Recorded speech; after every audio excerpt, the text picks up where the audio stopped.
প্রিয় দেশবাসী, আসসালামু আলাইকুম। আপনারা নিশ্চয় অবগত রয়েছেন, বাংলাদেশের ফ্যাসিবাদী, খুনি ও স্বৈরাচারী সরকার আজ সন্ধ্যা ৬টা থেকে কারফিউ জারি করেছে। জনগণের জানমালের নিরাপত্তার চিন্তা বাদ দিয়ে নিজেদের দলীয় কার্যালয় ও অবৈধ সরকারকে টিকিয়ে রাখতে এই কারফিউ জারি করা হয়েছে। কিন্তু জনগণের মৌলিক অধিকারকে ভুলুণ্ঠিত করে এই ধরনের কোন সিদ্ধান্ত দেওয়ার সাংবিধানিক ও নৈতিক অধিকার এই সরকার রাখে না। তাই নিজেদের জানমাল ও মৌলিক অধিকার রক্ষার স্বার্থে সারা দেশের সর্বস্তরের জনসাধারণ এই কারফিউকে ঘৃণা ভরে প্রত্যাখ্যান করেছে। জনগণ বলেছে এই সরকারকে তারা মানছে না, সুতরাং কারফিউ দেওয়ার কোনো অধিকার সরকারের নেই।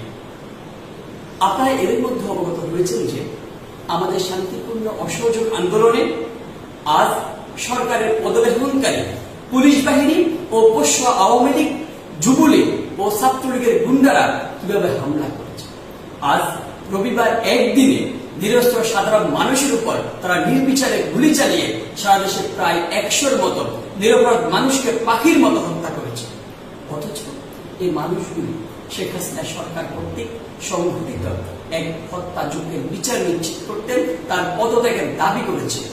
আমরা আন্তর্জাতিক সম্প্রদায়কে এখন আহ্বান করছি এই সরকার থেকে সমর্থন প্রত্যাহার করতে, কারণ এদেশের জনগণের কোনো সমর্থন নেই এই সরকারের, যারা কিনা গত ৩ মেয়াদে ভোট ডাকাতি করে, গণতন্ত্র হত্যা করে ক্ষমতায় আসে। জনগণের এই জোয়ারে প্রমাণিত হয় এই সরকারকে দেশের ৯৯% মানুষ ঘৃণা করে। ১/১ কম অস্ত্রধারী ও কিছু ক্ষমতাশালী মানুষকে নিয়ে নিরপরাধ মানুষকে হত্যা করতে তারা ক্ষমতা আঁকড়ে ধরে রেখেছে। সুতরাং আন্তর্জাতিক সম্প্রদায় নৈতিক দায়িত্ব বাংলাদেশের সাধারণ মানুষের পাশে দাঁড়ানো ও আরো বড় ধরনের হত্যাযজ্ঞ চালানোর আগেই এই সরকারকে হটানোর জন্য আন্তর্জাতিক চাপ সৃষ্টি করা।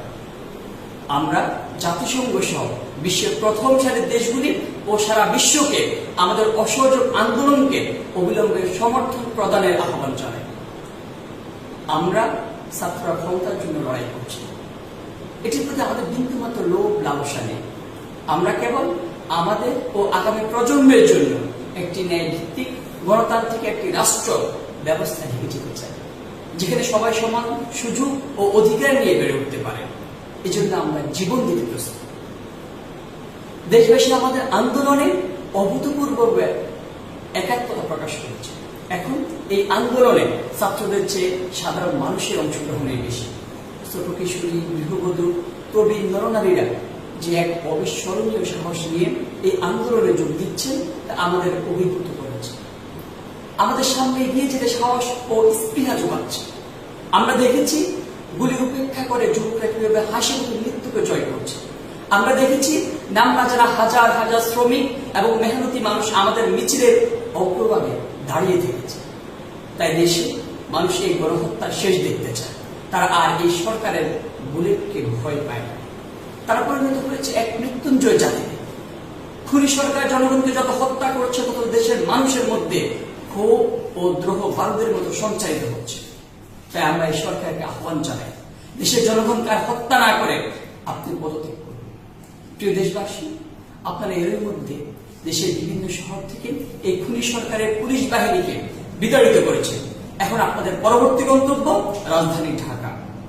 আগামীকাল ভোরে কিংবা আজ রাত থেকে দেশবাসী ঢাকার অভিমুখে মার্চ করবেন।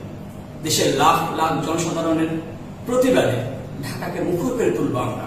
আগামীকাল ৫ আগস্ট সোমবারে আমরা লং মার্চ টু ঢাকা কর্মসূচি পালন করব। যদি এরপরেও শেখ হাসিনা সরকার আমাদের উপর হত্যাযজ্ঞ চালাতে থাকে, তাহলে আমরা আমাদের ন্যায্য দাবি আদায় করতে শান্তিপূর্ণভাবে গণভবন অভিমুখে পদযাত্রা করে সরকারের পতন ঘটাতে বাধ্য হব। ধন্যবাদ সবাই।